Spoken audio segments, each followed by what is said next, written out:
In the depths of Greek mythology, beyond the sacred mountains of Olympus, beyond the oceans ruled by the gods, lies a realm that mortals feared more than anything else. A world plunged into eternal darkness, a silent kingdom where the souls of the dead gather.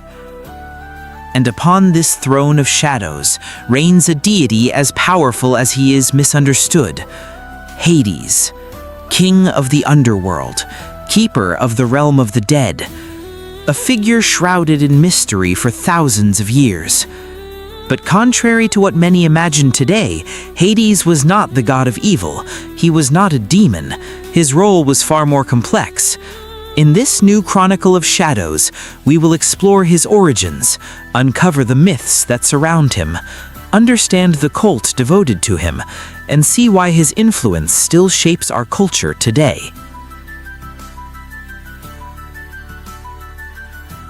Hades is best known as ruler of the underworld, master of the dead, guardian of souls after death.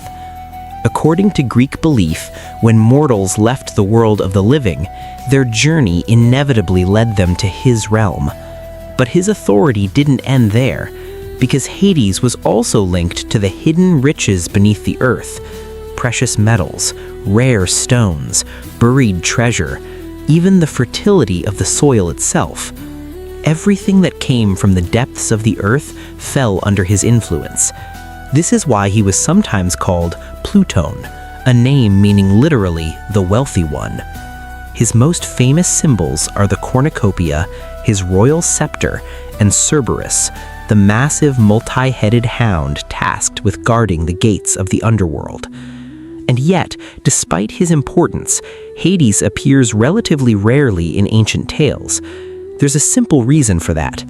The ancient Greeks often avoided speaking his name. They feared that drawing his attention might bring misfortune. Death was part of life, but no one wanted to see it arrive sooner than it had to. Hades was respected, feared, but rarely invoked. According to Greek mythology, Hades was one of the children of the Titans Cronus and Rhea. Like his brothers and sisters before him, he was swallowed by his father shortly after birth. But fate had other plans. Zeus managed to survive, then freed his siblings. Together, they waged a colossal war against the Titans, the legendary Titanomachy. During this conflict, the Cyclopes gave the three brothers extraordinary weapons. Zeus received the thunderbolt, Poseidon was given his trident, and Hades inherited a magical helmet, a relic capable of making its wearer invisible. With these weapons, the gods won the war and divided the universe among themselves. Zeus took the sky, Poseidon took the seas, and Hades became ruler of the underworld. Among all the tales tied to Hades, the most famous remains that of Persephone, daughter of Demeter, goddess of the harvest and agriculture. Captivated by her beauty, Hades decided to make her his wife. According to the myth, as Persephone was gathering flowers in a meadow, the earth suddenly split open, and the god of the underworld rose from the abyss before carrying her away to his realm. When Demeter discovered her daughter's disappearance, her grief was immense. She abandoned her divine duties. The harvest stopped growing, the fields withered, and famine began to threaten all of humanity. Faced with this catastrophe, the gods were forced to intervene. An agreement was finally reached. Persephone could return to her mother, but because she had eaten several pomegranate seeds in the underworld, she remained bound to Hades' realm. She would have to spend part of each year below the earth and another part among the living. The Greeks saw in this myth the origin of the seasons. When Persephone returns to the surface, spring and summer arrive, but when she returns to the underworld, autumn and winter begin. Over time, Persephone became a feared figure in her own right, queen of the underworld, ruling at Hades' side. As for his worship, Hades was not honored the way Zeus or Poseidon were. Temples dedicated to him remained relatively rare, and yet his importance in Greek religious life remained considerable. Funeral rites were often placed under his protection because everyone knew that sooner or later their soul would cross the gates of his kingdom. Among the most famous sites of worship was the Necromantium, a mysterious sanctuary where the living hoped to make contact with the dead.